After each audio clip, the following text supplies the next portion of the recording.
the points, can you observe it? Can you determine that the point was stolen or not? Whether those two measures are continuous or not? So I'd say that it's just a reason. It's just interesting kind of question. Sorry. Maybe I can add a point that, in fact, I haven't told it here, but what we actually have, just reasonable question is I take some C, I fix my points outside, and the question is, what actually do I know here? And the answer is that what I often know, sometimes I know nothing. If it's, say, +1 point process, then it's independent.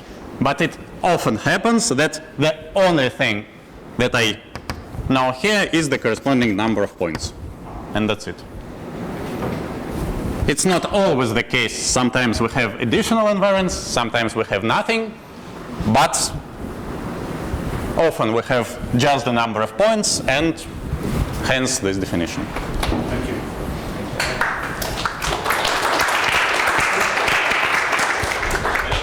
We continue in 3 minutes. So first of all, thank you very much for the invitation, and it's a great honor to be here again for celebrating Professor Iliashenko's birthday. Okay, so my talk will, in fact, will be 2 parts, but the first part is motivation. The main part will be our second part. So we first recall a result joint work with Alexander Buffetov and Alexander Shamov as following. So I consider, in this case, unit disk of the open unit disk, and I consider the space of a holomorphic function on the open unit disk, and we have standard definition of Bergman space. So with index p, exponent p. So this is just those p integrable function which is holomorphic. So this is standard space of holomorphic functions. So now I call a subset. So this can be multi-set, meaning that points, particles in this set can have multiplicities as zeros of holomorphic functions. So we call a subset uniqueness set for this Bergman space if any Bergman function can be uniquely determined by its restriction on this subset. So that is equivalent to the following. So the only possibility for a Bergman function that vanish on this fixed subset is the identically zero function. So, of course, we can have many trivial examples. Suppose that this subset has an accumulation point inside the disk. So, automatically, this has to be a uniqueness set.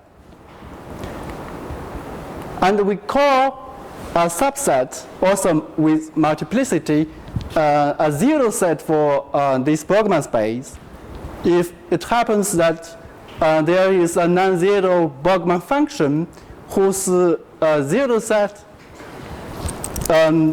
with respect also the multiplicity equals to this set.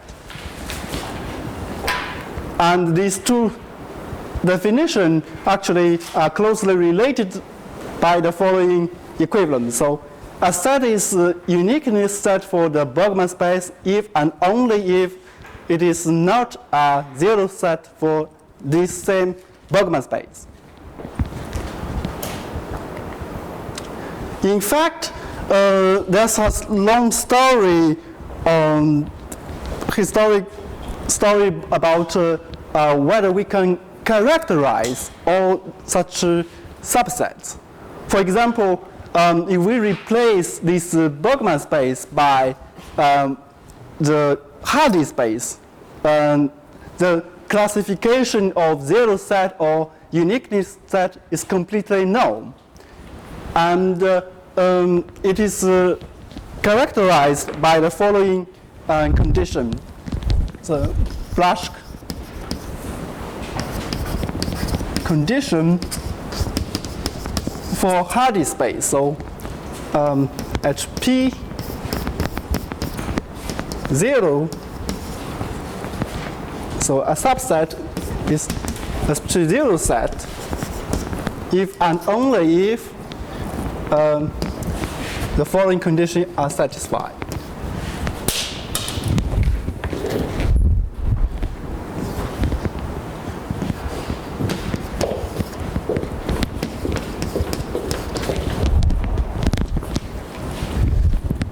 While in this Bergman space, it's highly non-trivial to give a criterion for such type of criterion. So the most known, which is very close to a criterion, is this kind of Boolean-Mullivan type density. So in fact, for any countable subset of the unit disk, we can define in a certain way some density of this subset. And it turns out for the classical Bergman space, there's no criterion yet, but for this kind of spaces, it's very close to the classical Bergman space. There do exist criterion for zero set or equivalent to uniqueness set. So a subset is a zero set for this AP minus Bergman space if and only if this density is smaller than 1 over P. And for AP plus zero set, if and only if the density is strictly less than 1 over P.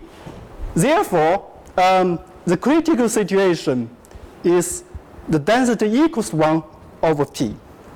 And can you please define the density D plus? This, okay, I can define, but it is defined in the following way. So we have the unit disk, and we first cut the space, the circle in finite intervals. So we have, this is I1 until IN. We have a probability Pk equals to Ik over 2 pi. Then we can define entropy, the classical way of defining entropy of this probability. Then we take, so this is I2, and take a square, Carlson square called. This is also I2.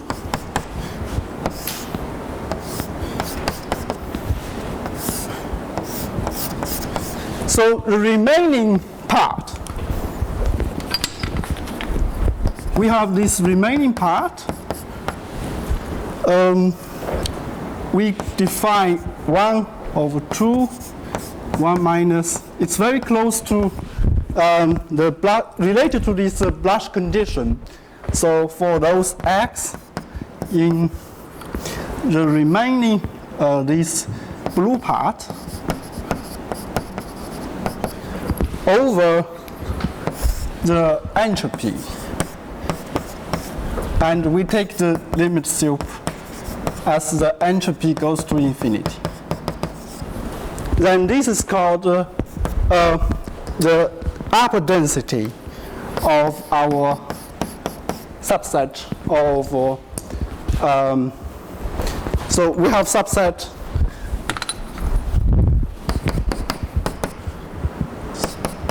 inside the blue part. So of course, this would be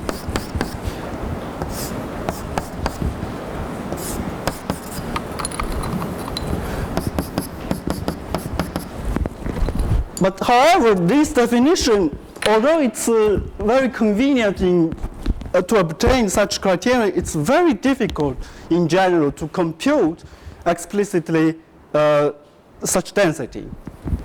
And in particular, for our problem, we want to study the zero set for the standard Bergman space. And in this critical situation, so this density doesn't say anything. So in the critical situation.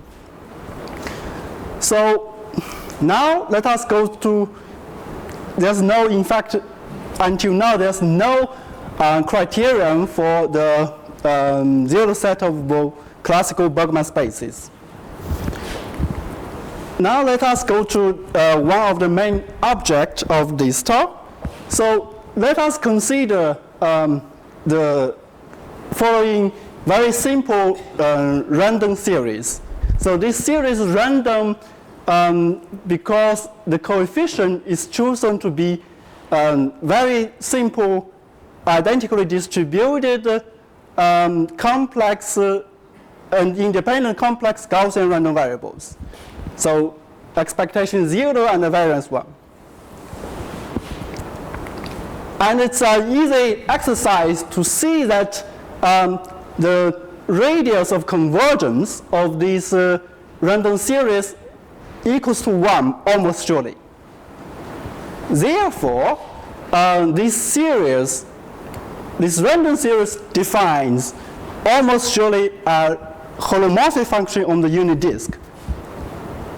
So, given a holomorphic function, we can of course speak of the zero set of this function.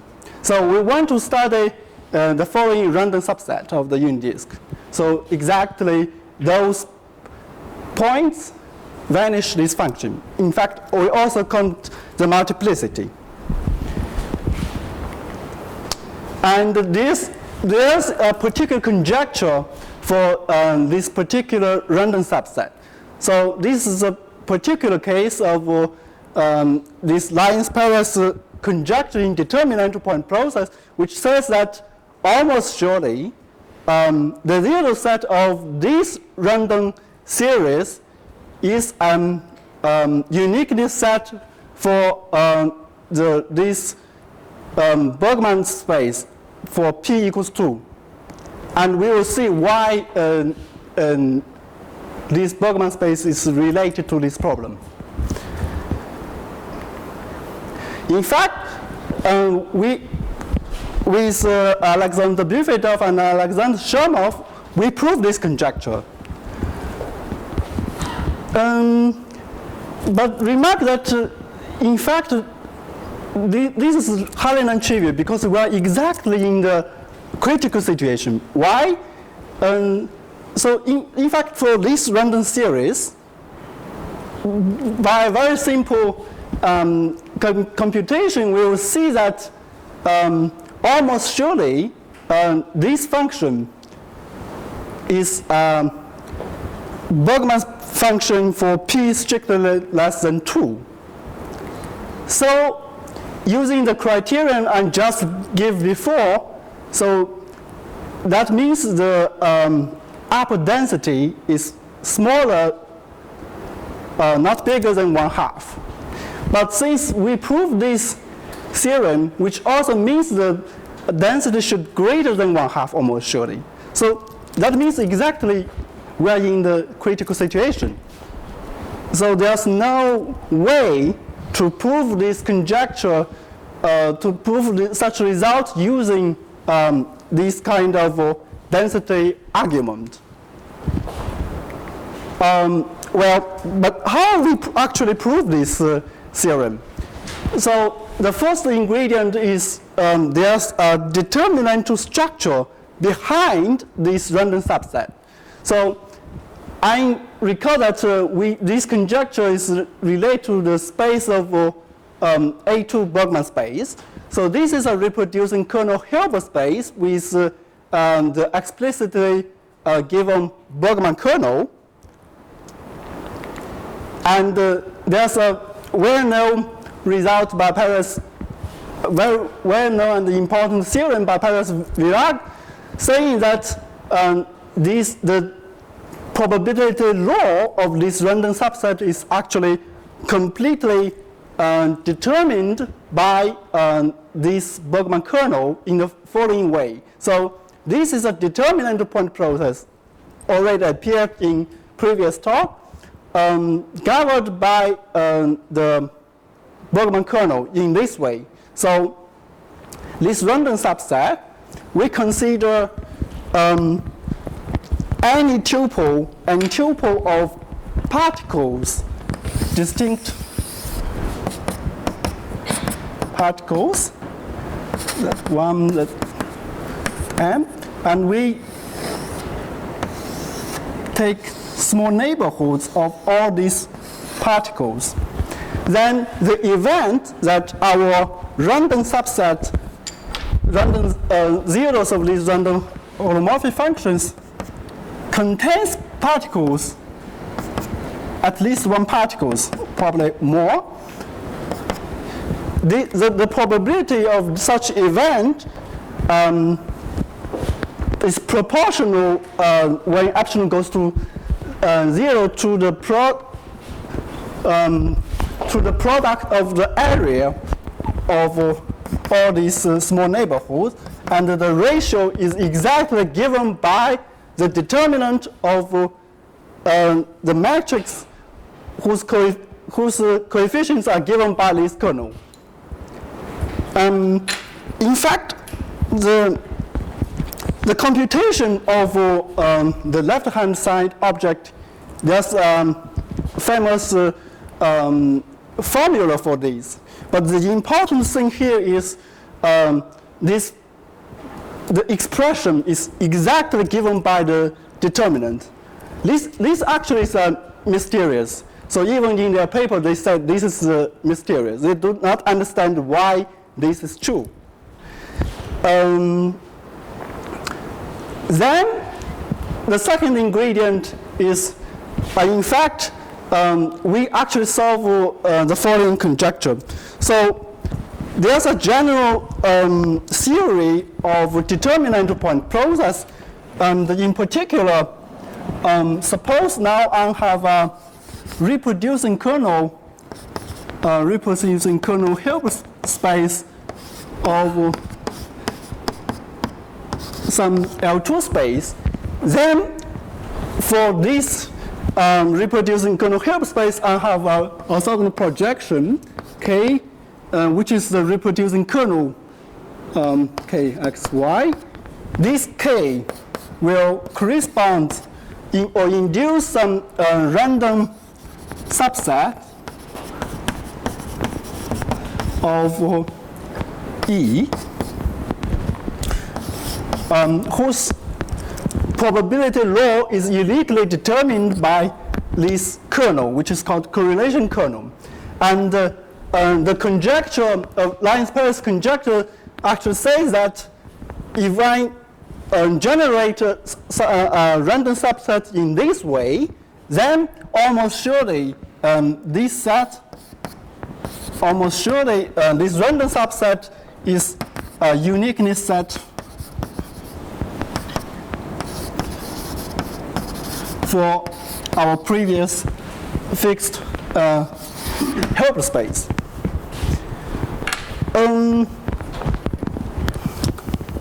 But our proof of this theorem is very, in some sense, abstract, because we do prove a very general statement. So to us, it's like we are studying a very concrete problem, and we go to a very general conjecture, and we solve that conjecture, and then we use some result which is considered already by the authors to be mysterious, this determinant structure, so we solve that problem. So we want to understand why this original conjecture actually is true. So that is why after this work, we ask ourselves the following question. This is a joint work with Alexander Buffetov. So we have proved that almost surely this random subset is a uniqueness set for Bergman space. What does that mean? This means exactly that so almost surely means for probability generic realization, any A2 Bergman function is uniquely determined by its restriction on this fixed subset. But what does that mean? This means that probably, so theoretically, knowing the restriction, the values of our function on this set, we know the function. So we ask ourselves, can we actually found in an explicitly way of reconstruction, because we are considering all functions, to recover simultaneously and explicitly all holomorphic, all Bergman function from their restriction to a generic subset. So what this is understood? So this is I think this is a very natural question. So we know theoretically there should be some unique this function is uniquely determined by the restriction. So we ask ourselves whether we can find actually an explicit way of why this is determined. And then after formulate this problem, we can also generalize this problem. Why should we focus on this random subset? We should focus on more general random set. So how about more general random countable subset, of course without accumulation point? So you mean accumulation to the boundary, not to side point? So there's accumulation points always means accumulation points inside this. So it's because almost surely this subset will have infinite many points. So definitely there will be a lot of accumulation points on the circle. So also there's no reason to focus on just this space. We can ask ourselves for more general Banach space, or even without Banach structure, a space of holomorphic or even harmonic functions on unit disk. Then we actually obtain a preliminary result as follows. So, but keep in mind, our goal is to recover all functions, so all functions from this space, simultaneous. But of course, to do this, we have to do a baby version. We want to find a reconstruction of one fixed function at one fixed point. So how we do this? So we first recall the Lobachevsky metric on the unit disk given in this way. Usually probably people will write 1/2 or not, that doesn't matter. And recall the Lobachevsky area element of is given in this explicit way. And I define this kind of function. So this is just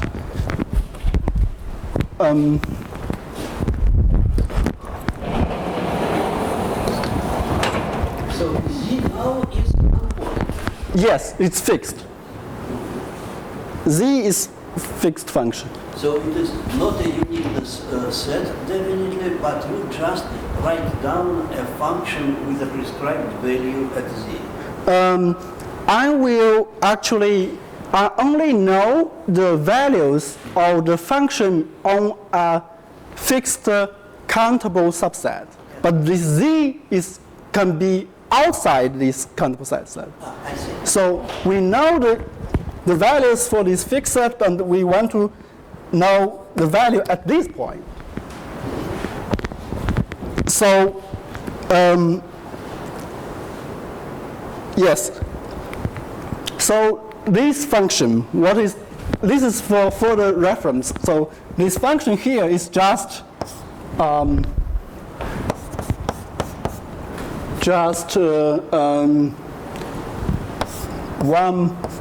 minus x, 1 plus x to the power s.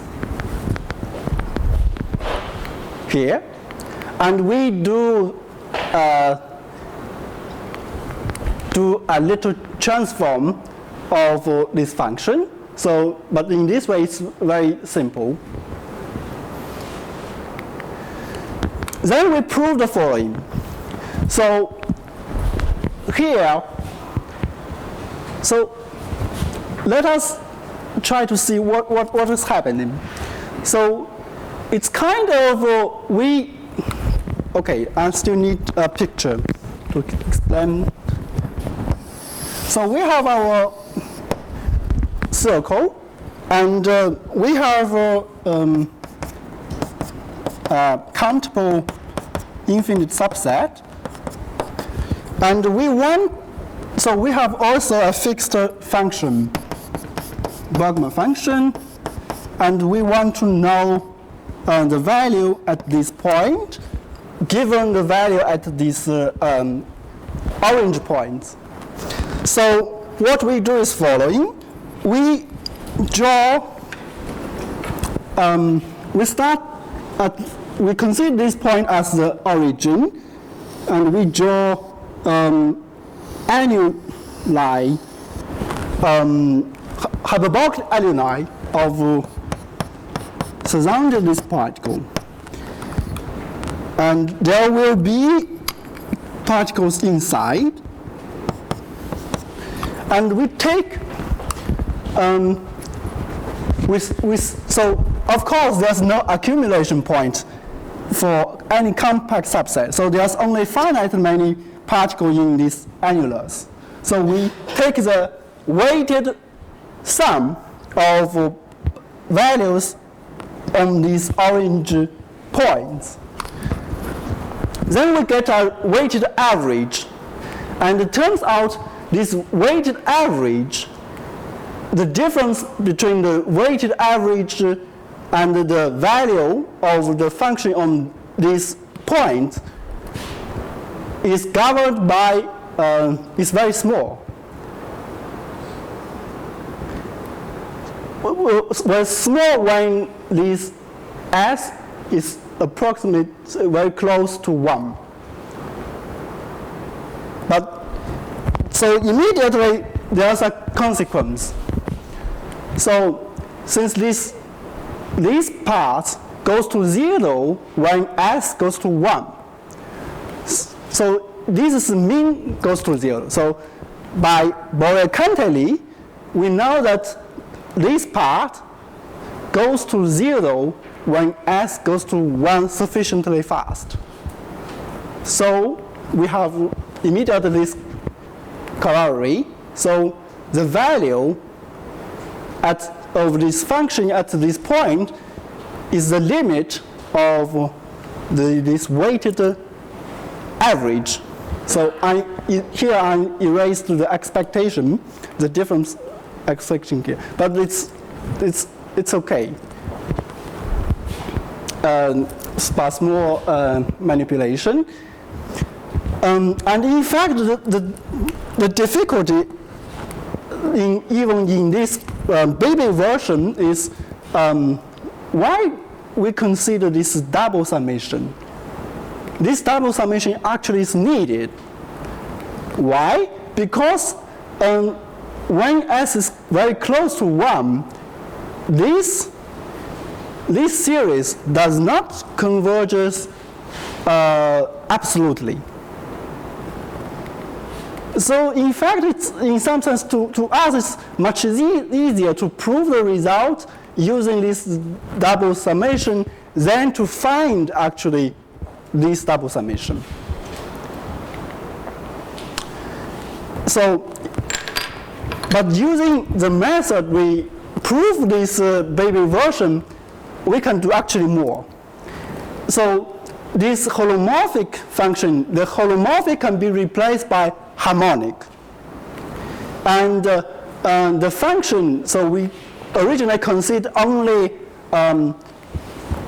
complex valued functions, but these can be replaced by vector valued functions.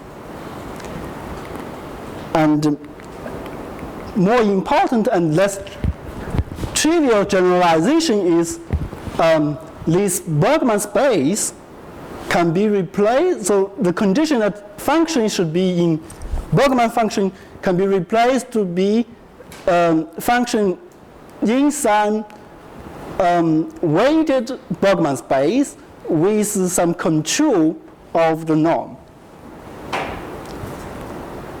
So here, actually, so here we say that epsilon is small. So this is the intersection is a little bit larger than this space, but this will be the main advantage of our result. We will see.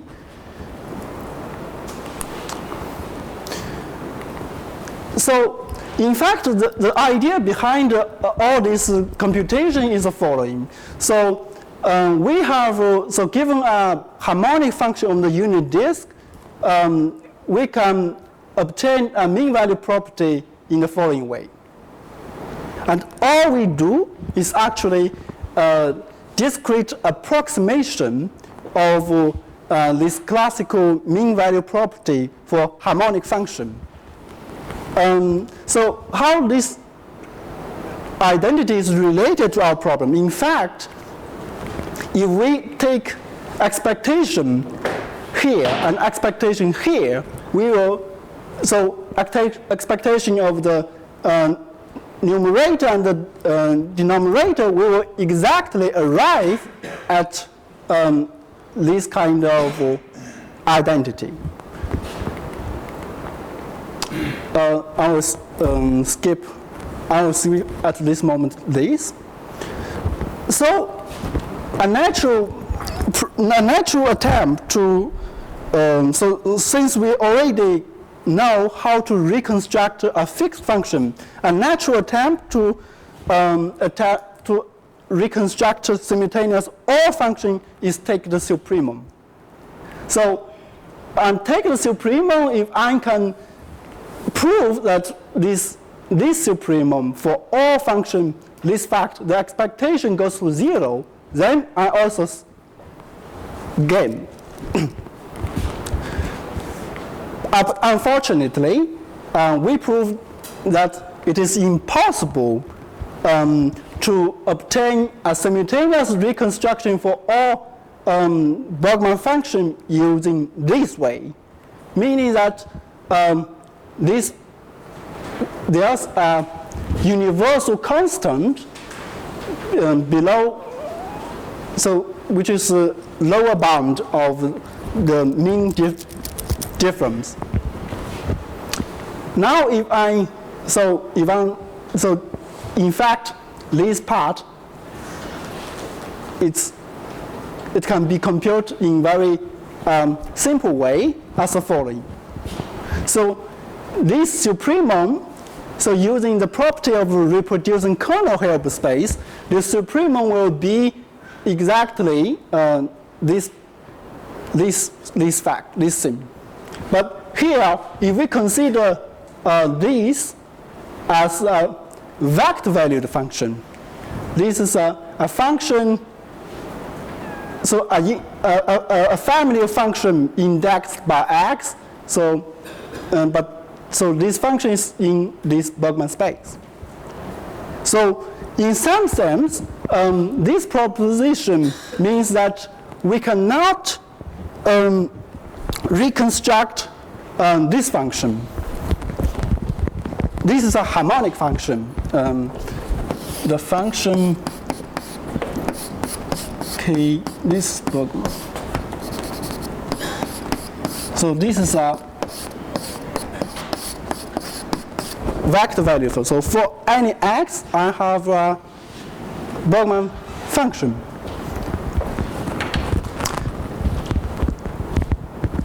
But why we cannot do this?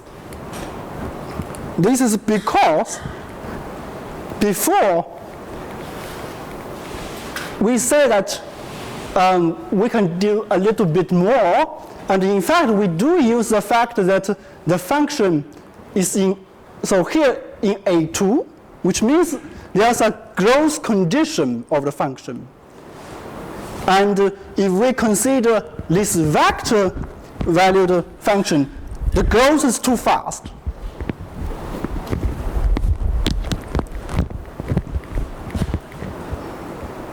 Now let me state our main result, how we actually use this small advantage to this small generalization to get a non-trivial result.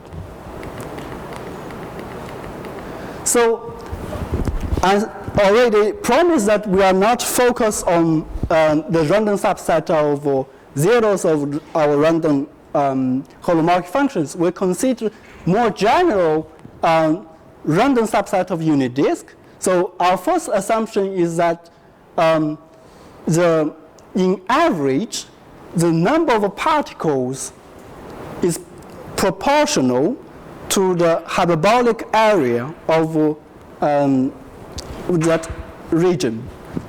And we already see this variance in the previous talk. So we have the second assumption is some control of the variance using the in some sense the second moment.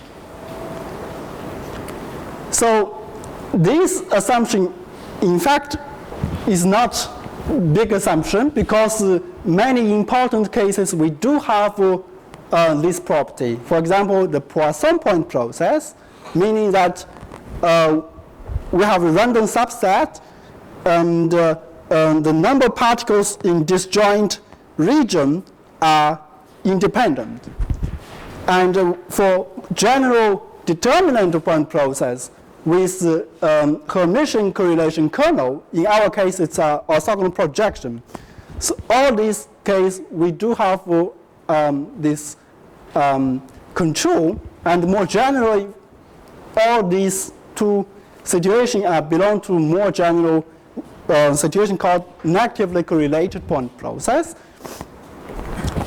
And we will not focus on the Bergman space, but since we already proved that it's impossible to construct the classical Bergman space, so we are led to consider weighted Bergman space.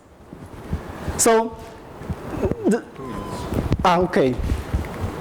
So we consider weighted Bergman space, for example, with very rapid growing weights. So when the weight grows rapidly, we add more regularization of the function. And we consider more general reproducing kernel Hilbert space.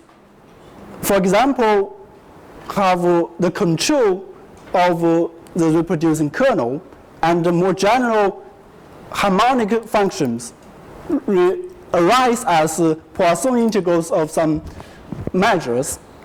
Then suppose our the probability with respect to which we selected random subset satisfies this condition, and for this kind of space we do have reconstruction formula. We do have reconstruction, explicit reconstruction. And if in fact for this space the reconstruction is even stronger, so actually much stronger. So since this formula is much simpler than this, there's a lot of condition for that. And in fact, there's a immediate corollary of this is this probability, random probability, goes almost surely to the harmonic measure with respect to the point. And in fact, more generally, this I said before that so in average the number of particles is conformally invariant. This can be relaxed to such situation. Then, by modifying the reconstruction formula, we can, so by changing the probability for selecting random subset, we can reconstruct simultaneous all function from the Bergman space. So there's some problem I will skip. In fact, all our work can be generalized to more general situations, such as real complex hyperbolic space, real complex quaternion hyperbolics, and there's also very simple generalization to all graph setting of harmonic functions. And so this comes to the title of my talk. So I have this corollary. So this measure, on the level measure, this goes to the harmonic measure. In fact, this corollary can be generalized to more general situation of negatively curved Riemannian manifold. And this is my last slide.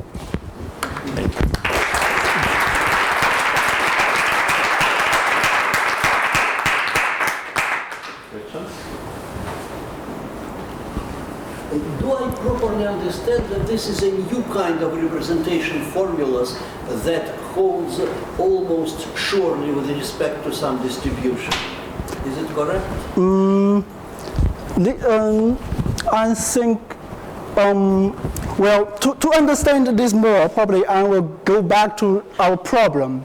So we actually prove that there exists a subset such that this reconstruction formula holds simultaneous for all certain functions, holomorphic harmonic function with certain regularity.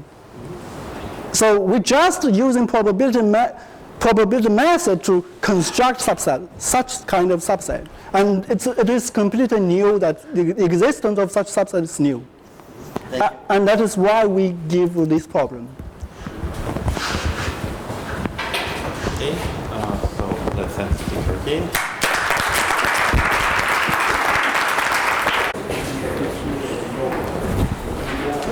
Let us start our afternoon. Our next speaker is Bergman, writing here for one-dimensional random walks in generic positive. Yeah, thank you, dear organizers, for inviting me. Right, so what I will speak about is called random walks in quasi-periodic environment. I will explain all the words, well, except probably for the random walk.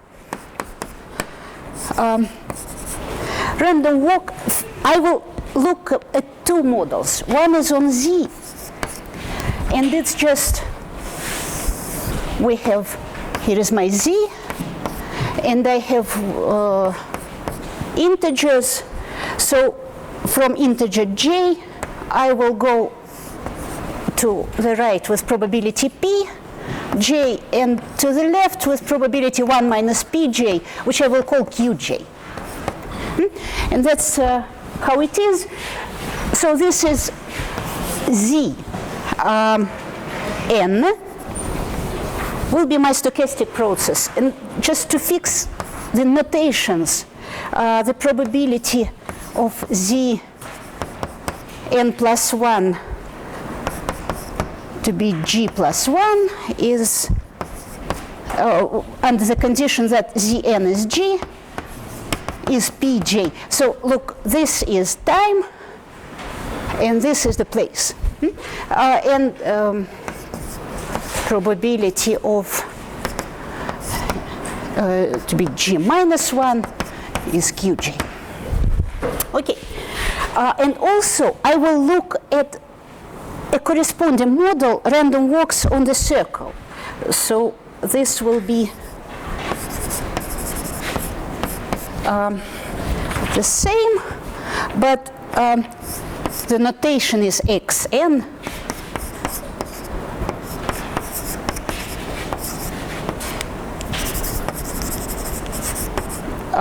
This is the starting point on the circle, and I add this number of alphas, where alpha is an irrational number. Good. So here is the table of contents, so that you understand where we are on the plan. And I will speak first about simple random. Right. So the interesting things start when I choose pj's. I will do it in different ways. So you can, on one extreme, you can take them all to be constant for all j. And this is simple random walks, and I will remind you a little bit of their behavior. Then the other thing is when pj are IID, random variables identically distributed. At each site, you choose your probability according to some law. And the behavior will be different. And I'll explain how different it is. This is classical. This is I will speak about Sinai's results. But there is a lot, the whole science. And what we will do is quasi-periodic, where these pj's are given by some. You have a function p. I will explain the function starting at a point j alpha x0 plus j alpha. So you make your probabilities by iterating a given function on a circle, and then the behavior is different depending on what alpha is. So if alpha is Diophantine, then you will have a behavior which is very close to this one, and this is Sinai's result. And when alpha is Liouville, this is the place of our result, and that's where we'll see that you can do anything. You can do this, you can do this, you can do a lot of other stuff. Yeah. So this is the result. And these numbers, since they are typical, they are form a generic set, then so this behavior is in some sense generic, in topological sense generic. So let me start with number one then. And what I will need of this very simple random walk, this is, you have probability 1/2 of going there and 1/2 of going there. You have, for all j. What do we have? The expectation of Zn. Z is on Z. Okay. 0, the variance is n, variance is n. So the typical distance to 0 is square root of n.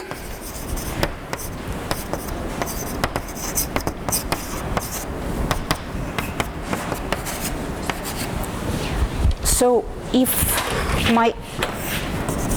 I walk here, here is j, and here is the time, then we walk. In one, we are on the line.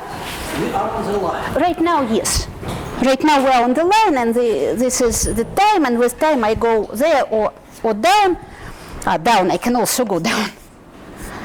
At every step, and the typical expected distance is like this. Then the walk is recurrent, which means that with probability 1 I will return to 0 infinitely often. What else? Right, I have CLT, central limit theorem. And it says that the probability of if I take Zn and normalize it by this, then this probability converges to the normal one. Oh, wait.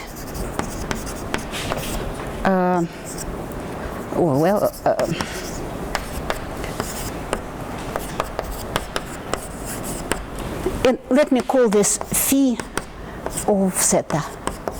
This is the normal law. What else? Right. If I speak about random walk on T,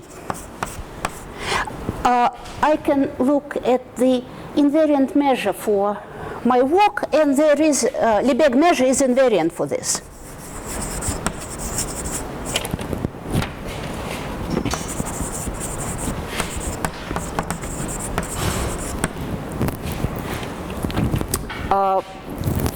For my walk,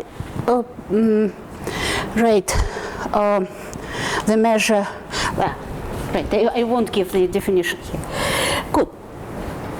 So now let me, this was number A, and I can also take PJs to be constant, but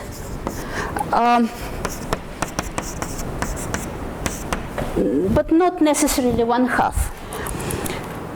Say larger than 1/2. In this case, I will have drift, which means that the expected value of my Zn is np minus q. So normally I will go on one side, and the CLT, it looks like this.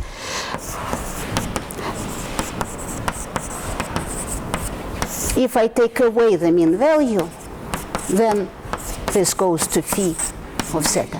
We are on the line again. Yes, yes, yes. Here we are on the line, but if we look at it modulo 1 of alpha, yeah. If I look the corresponding thing, then I get on the circle. Yeah. Here we're on the line. Here you are on the line. Yes, good. So now the next thing is random environment. This is, as I say, a very large science, but I think Sinai was the first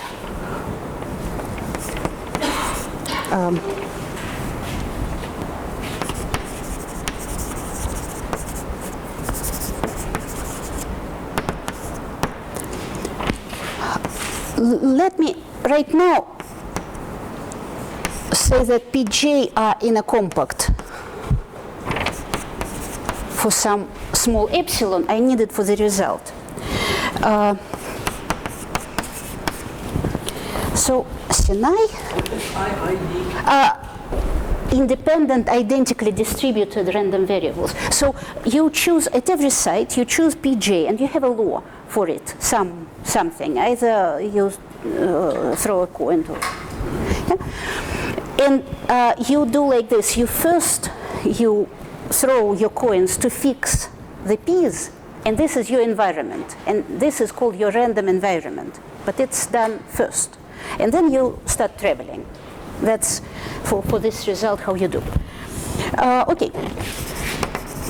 And Sinai in 82, he proved that. Now we need some condition that would look like this one, no drift condition. I choose this one because it's the most difficult case. The drift one is easier. So Sinai's statement says that if this is the no drift condition, the logarithm of 1 minus P1 is 0. You have a law for these variables. It's the same law. You have to take the expectation. It's 0. Right? If you take 1/2, it will be exactly 0. Okay? In this case, the random walk is recurrent.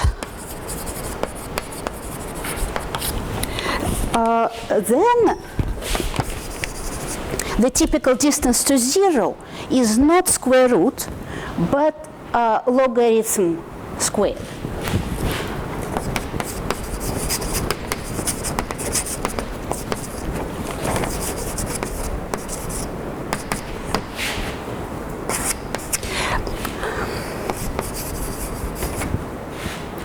Logarithm n squared. So this phenomenon, look, here I draw somewhere, yeah.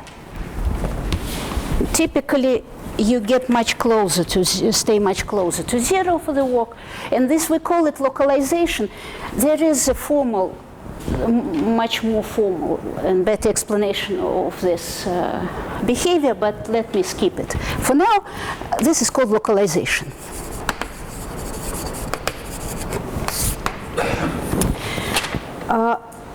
Right, and now let me go over to number 3, and this is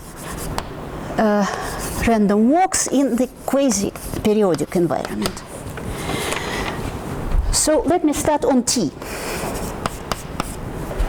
This is my model on the circle. I fix some P. It's a fun. In the paper we have it Gothic P, but this is a function. C infinity on the torus that has values in 0, 1. And I take from every x, I go with P of x in that direction by alpha, or by 1 minus P of x in that direction by minus alpha. And I also look at the corresponding walk on Z, which is given by the PJs are just P of x plus alpha, J alpha, yeah. So now let me define it here on the circle by a function. Right, and also for this walk, there is a lot of results, but let me fix the case when we are symmetric. Again, I will take this symmetry condition, which looks like this.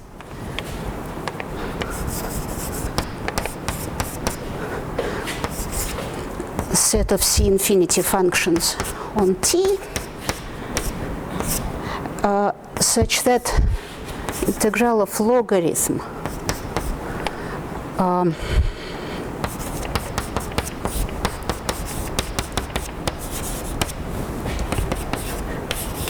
so this is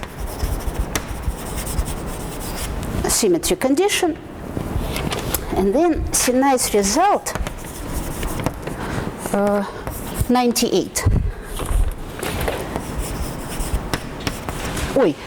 Let me call this set by a nice P. This is a beautiful P. So Sinai says that if I any function, take any function, take alpha Diophantine, then the walk behaves as the 1/2 walk. In particular, we have CLT, the probability of normalized Zn, or sigma, smaller than zeta, goes to the normal distribution. For some sigma. What do you say? Now consider the covering walk on the line. Yes. Yeah. Now it's the covering walk on the line, but they are closely related. So this is one result, and the other result is that for this walk, you have a unique, absolutely continuous measure, unique measure, invariant measure, absolutely continuous with respect to Lebesgue. You had Lebesgue measure invariant for that walk, and here random walk on T.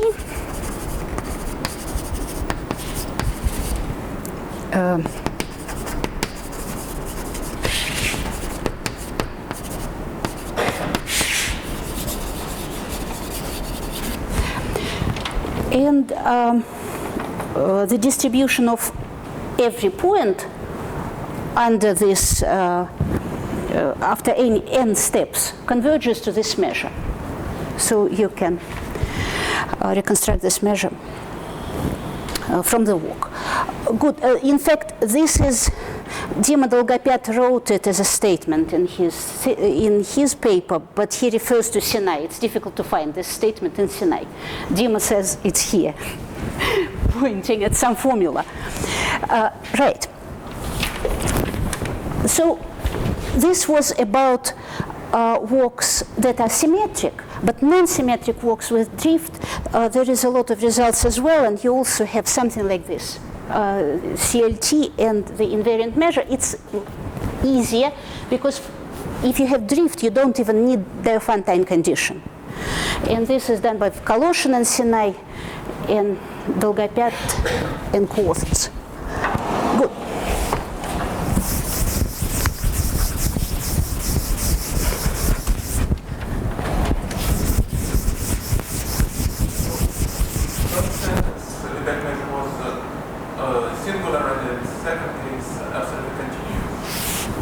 What? The back measure is absolutely continuous. Yeah. No. This measure is absolutely continuous with respect to Lebesgue. You have an invariant measure which is density dx.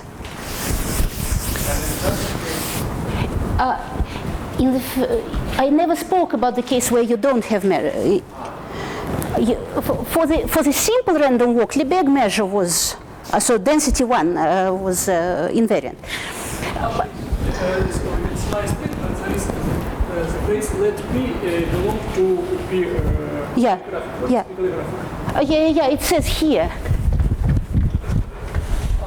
So you have a C infinity function which defines your probability, plus you have this condition. I need this, okay, for the next statement. So this notation is just those functions that satisfy those C infinity functions from torus to that satisfy this symmetry condition. Good. And right. So now we came to our results. Hopefully I have time. And this is by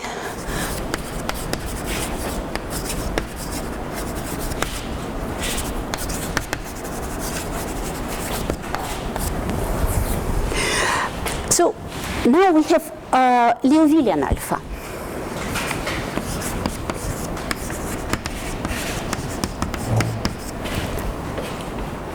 Everybody knows, right, what it is? For a generic meaning dense G delta set.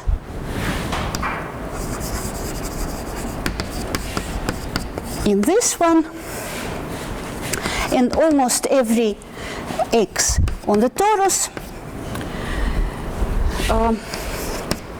there are sequences almost every x on the torus. For almost every starting point, you can think of it as x being on the torus or on Z, but there are sequences R, S, T,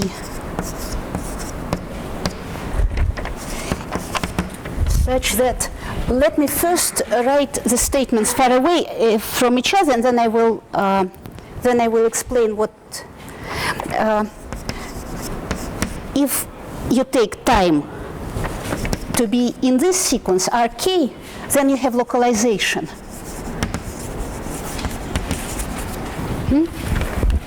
then let me write it here. I'll write what localization is, but first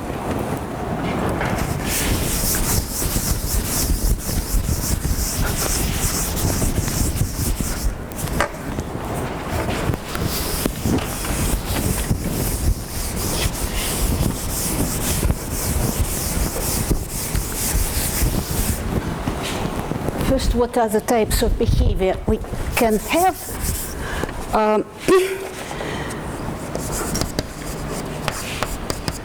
For T in the, Sk in the second sequence, you will have drift. So drift exactly as, over this sequence, the random walk, if you only take photos of the walk at that moment of time, Sk, you will see the drift as we had this P larger than 1/2. And also,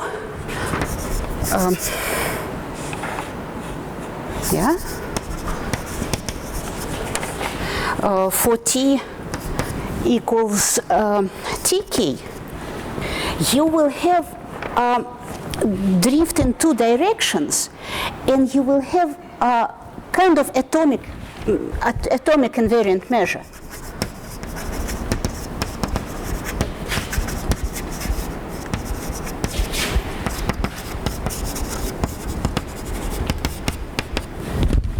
So here your random walk, if you take it at that moment of time, it will go like more and more concentrated to points. This is normalized. Okay, so let me fill in what this means. This is that P, you fix x0.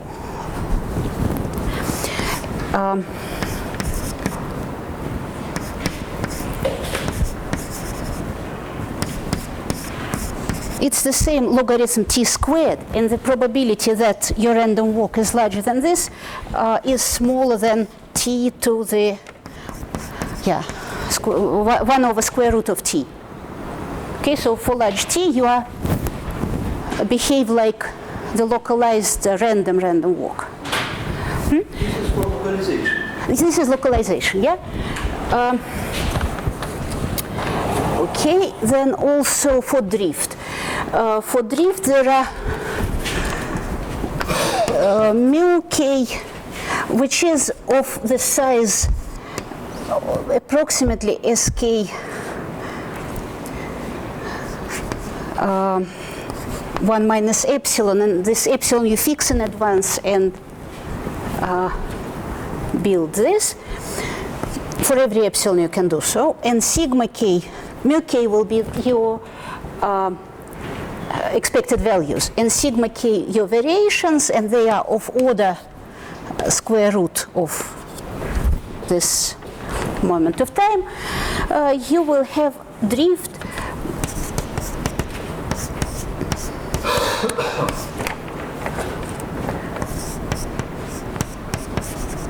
if you take zeta t minus mu k, divide by sigma k, that this thing is smaller than zeta, goes to phi of zeta. So phi was normal distribution.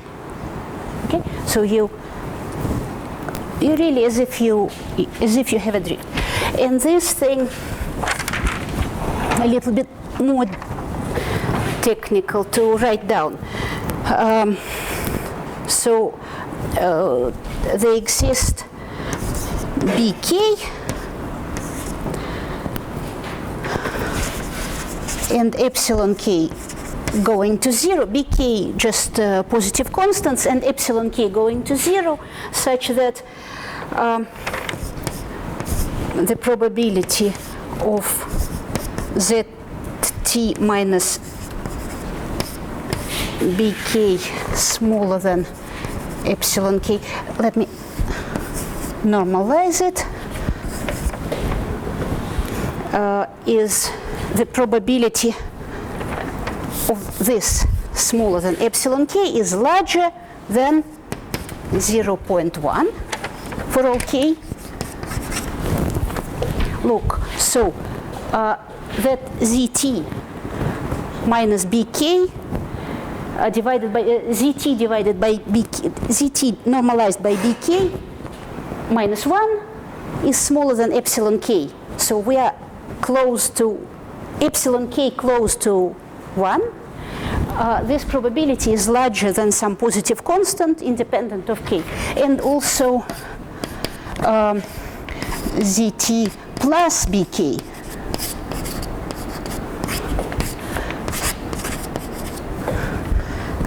is also like 0, 1, larger than 0, 1.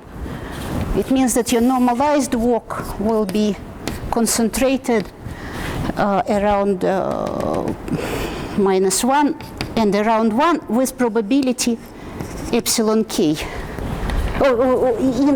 In the neighborhood, epsilon k neighborhood of minus 1 and 1, you will be with probability 0, 1, which gives you kind of atomic invariant measure. Right. There are more possible variants for this walk. There is a subsequence according to which you behave as a Diophantine walk, so as what Sinai says, but only over a subsequence. And for this, it's not enough with a Liouvillean alpha. We couldn't do it for any Liouvillean alpha. So, atomic invariant measure has an infinite support. There is a countable number of pages. Correct? No, it's this and this b. If you normalize your walk, it's minus 1 and 1. That's where you are. You are close to some bk. Mm-hmm. K is your a or not? bk is a number which depends on k, and if you normalize your walk like this, then you are. It depends on k. Correct.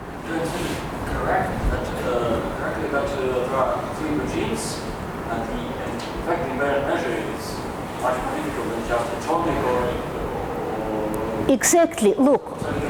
Right. I wanted to say about. Some time where there are the 3 limits of behavior. So that the invariant measure can be very complicated. It doesn't exist. Exactly. It doesn't exist because according to item 1, it should be normal. It should be normal distribution. Right. Even there is no invariant distribution because it should be normal and it should be have atomic.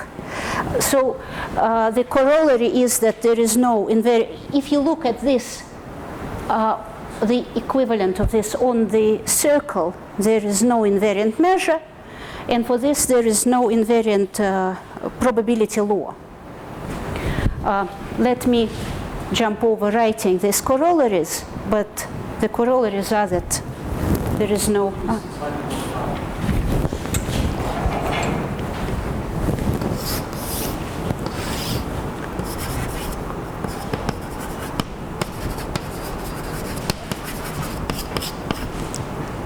Which, yeah.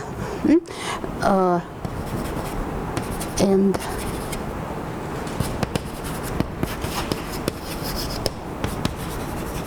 no probability law, yeah, for this system. Yeah. So thank you. Ю.С. Сергеевич, с днем рождения.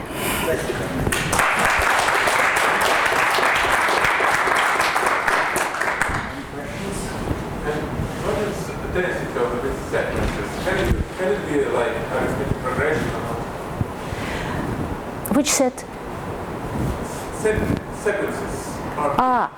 No. They are not at all arithmetic progression. You know, you choose them. It's a very sparse sequence. And no hope. And no hope to create modern sequences. No. That's why you need Liouvillean condition that we are not Diophantine, that we can find convergence to our alpha as with as large denominators as we want, and these are those denominators.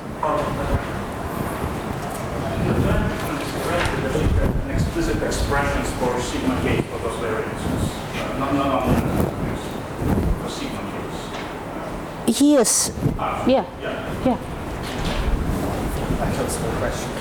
All those results of central limit theorem type, how can we interpret them when looking solely on the circle?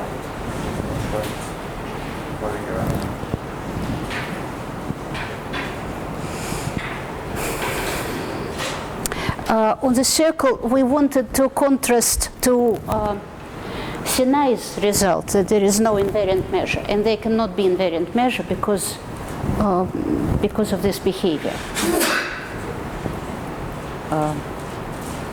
But otherwise, so the circle no. is place to look for an invariant measure. Yes, yeah. For the circle, the Sinai's result, well, there is one and there is no one. Otherwise, look, I don't know how to visualize this on the circle. Sorry.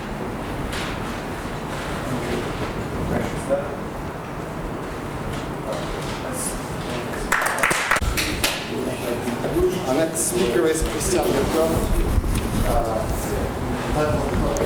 First introduction of exponents for quasi-periodically driven circle homomorphisms of critical points. Okay, thank you. So thanks the organizer for the invitation, and Julie Sergeyevich, happy birthday again. So I will talk about, this is a joint work with Håkan Eliasson.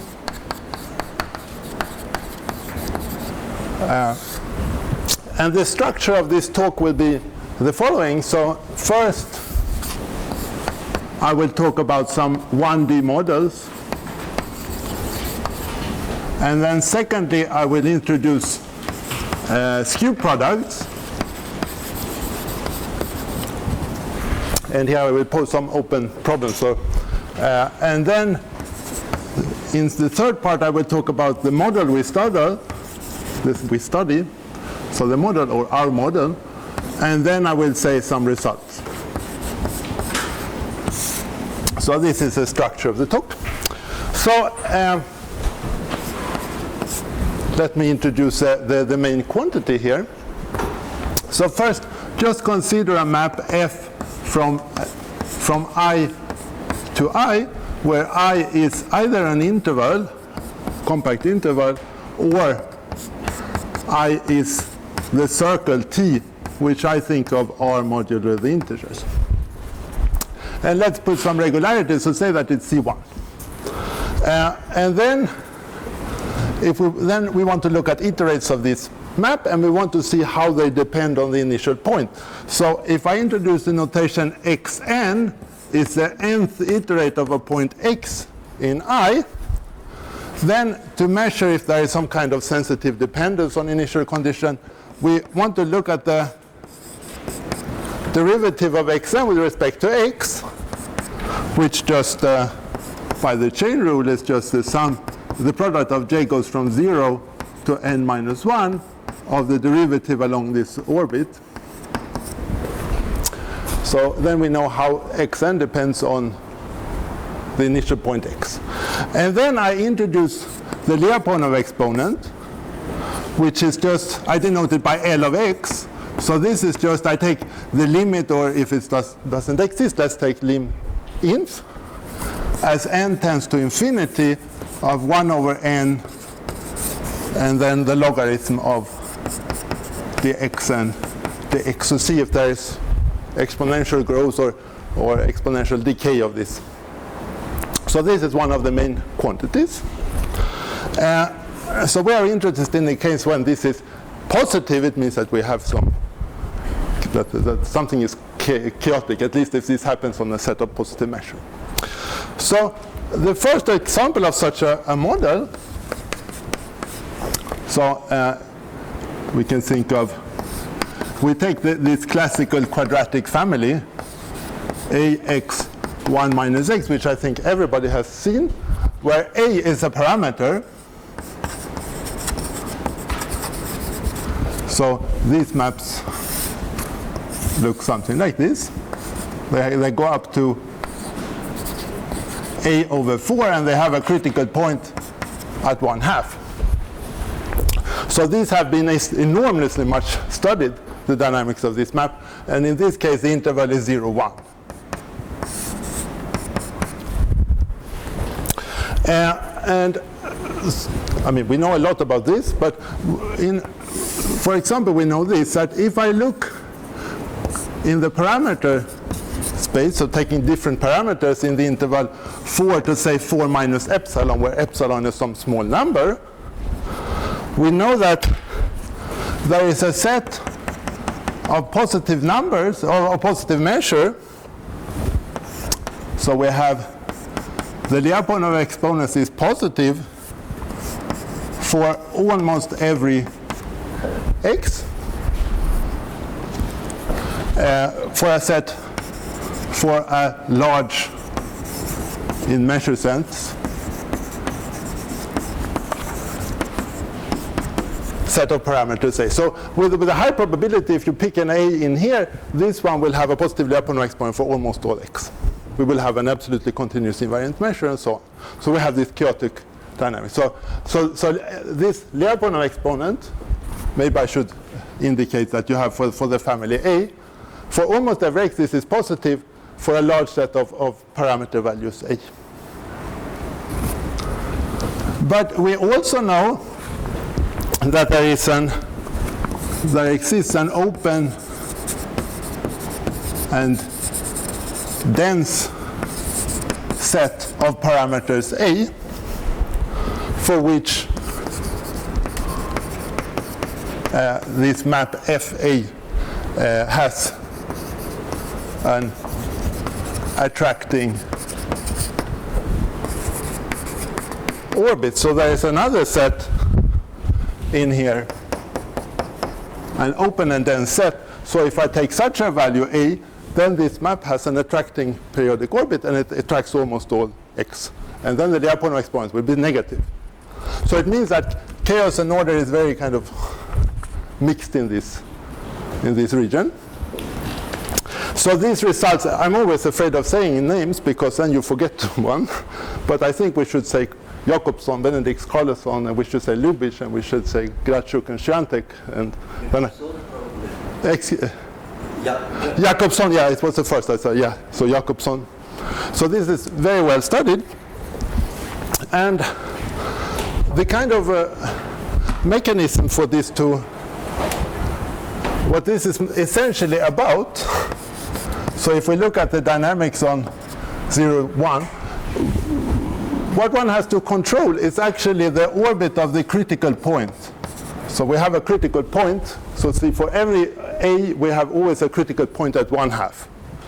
And it's actually the combinatorics of the orbit of the critical point, which tells you which case you will get. And the idea is that if I start iterating the 1/2, if I come back close to 1/2, it is when you start to lose. You see that you have this product. When you come close to 0, to the critical point, you get a very small number here. And of course, if you want to have a positive exponent, that is dangerous. And then you can actually fine-tune this, so you can throw away parameters, and then you can control here and to get the dynamics you want. So it's really the recurrence. And if you come close to 1/2, then you can shadow the orbit of 1/2, for which you know, and then you can make an induction and get information for longer time. So this is how the one-dimensional case works.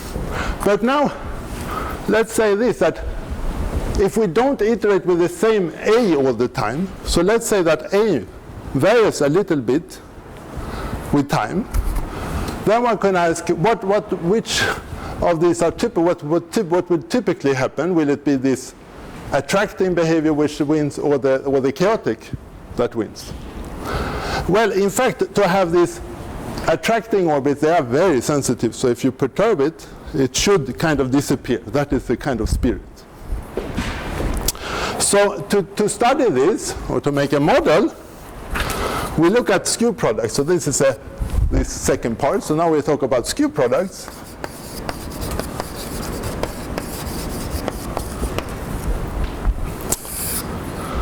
So now, first, let G just be some map from X to X. So G is, for the moment, is any map and X is any space. I will fix it later. And then I say that I introduce the map F theta X. It's just this G of theta, and then I have F of A theta of X. So A is some map from X to, say, interval 0, 4. So here's, so we have some dynamical system G from X to X, and then I look at skew product maps like this, and then I introduce a notation that theta n xn is just the nth iterate of this. And if we look at, and theta is in the circle. So it will be on the circle, but for the moment it's just in this space X. You can be the iterate of theta x or the base point. So this is just in the base, and this is A of the base point. Yes. So with this notation, you see that you get xn will be f of a theta n minus 1 composed with f of a theta of x. So here you see we get exactly that we iterate with different maps. And which map we choose depends on this function a, and it depends on the dynamical system G. Yes. And then I introduced the fibered Lyapunov exponent. So we see that we have this map. So we have x down here, and then we have the interval I here, from 0, 1 in this case. We have the critical point 1/2. And then we see that each fiber is preserved. So fiber is mapped to fibers. And so you take a theta here, and then you have G of theta. And we start with some x, and then we want to see what happens with the xn's, because those are the ones we are interested in. So I introduce the fibered Lyapunov exponent, which is just depends on theta and x, which is just the Lie-Minf as n tends to infinity of 1 over n log dx and dx. So it's the same quantity as we had up here, but now it's for this map. So what type of results can one get here? Well, one example is if you take x to be the circle and g of theta to be some very chaotic map. So d is like, say, greater or equal to 2. So we have some very chaotic map on T. Then, and we take A of theta to say, for example, just to fix, let's take it to be 4 minus epsilon plus epsilon sine 2 pi theta. Then, so we have something which is close to 4, where we have this chaotic behavior. You consider circle doubling or circle? Yes, so this is, yes. So in this case, Viana proved that we have, in this case, we have that the Lyapunov exponent of a point, or almost every point, is positive for almost every theta and x. So this proof, so you see that if we have a very chaotic base dynamics, then this fibered Lyapunov exponent, which I have there, so then you get this positive exponent. So it means that these periodic orbits are really, they disappear. And you only have this chaotic motion. So this was proved by Viana. But then the natural question is, okay, so if this, and the proof really uses that this is very random. It's very chaotic. But what can happen, so the question here, a big question is, what happens if we take this dynamical system G to be not chaotic? So let's take the least chaotic you can have. So what happens if we instead take G of theta to be just rotation on T? So here X is then T, and omega irrational.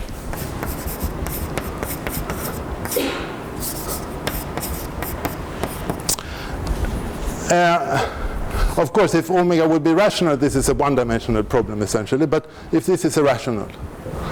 And this seems to be an extremely difficult problem. I mean, in some sense, it seems reasonable that you should get positively abnormal exponent for almost all x and theta, but to prove this seems it's really, really difficult.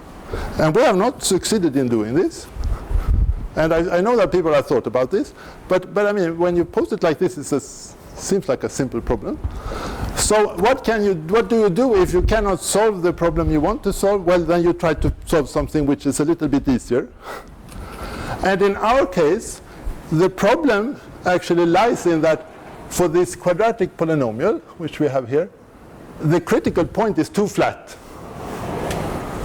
It makes everything, so all the estimates just explodes, so we get absolutely no control. So instead we have to look at another model. So that is kind of the way to try to make progress on a problem, if it's take something which is similar. So we take another set of maps, which looks like this. So it's now I've taken this G to be this rotation. So G is a rotation. And then in the fiber, I take theta plus a function h of x. So this we now look on T2. So it's T here and T there. And then we have certain maps here, H epsilon from T to T, which are C1. Is the Hedlund example, yes? Excuse me? It's Hedlund example. Yeah, so it's yes, so it's but now this will be this will not be invertible. So if H epsilon is a lift of little h epsilon, then it looks like this. So I define how H epsilon prime looks like. H epsilon is small x on the two torus? No, from the one torus. So it's a one-dimensional. So it's a one-dimensional map. Yes. And I can draw how the H epsilon looks like. So here I have minus 1/2 to 1/2. Here is 1. Here is minus 1. So we take a small region close to 0. So here is minus epsilon to epsilon. It's not the same epsilon as over there. And then we let the map just be linear up to this interval. Let's say it maybe it goes a little bit more like this. And then we glue in a piece like this. And then we continue again here. So the degree of H epsilon is so the degree of H epsilon is 2. So you see, and here the slope is almost it's a little bit bigger than 2. So you take almost, we could have taken this to be 2x, and then you make a small perturbation of it. Is it clear what I do? So you see here it goes from minus 1 up to 1. So it really it's a double cover of the circle. But we have a critical point. So the derivative of this map is the following. So it's a constant c, which is almost 2. So it's c for epsilon 1/2, so it's like this. And then it's C epsilon to the minus beta, x to the beta. I will add a thing here from 0 to epsilon, and then it's 0. So if I took it like this, we would get like a Hölder continuity. We would get Hölder constant beta. But actually, we have to have a small correction here. So the problem is that even this is too flat for us. So in this case, beta would be 1. But we have to add here in the denominator, we have to have the logarithm of x divided by the logarithm of epsilon, this thing squared, plus 1. So we take x to the power of this. So the smoothness, this is only a C1 map, so it's not even Hölder. And this is and the epsilons here are they are just kind of made so that the derivative is C if I take x equal to epsilon. What's beta? So where beta is a small constant, is a numerical constant.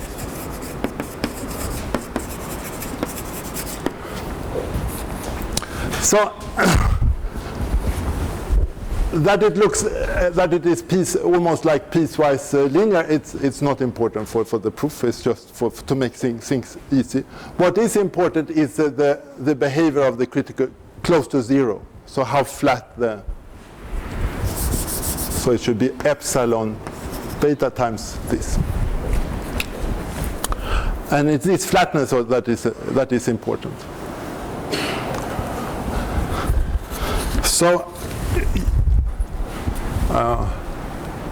So for such functions, so we see that what is the main problem, even for this one, is that now we have a critical line. So the problem is that you see that if I look here, this is theta and this is x.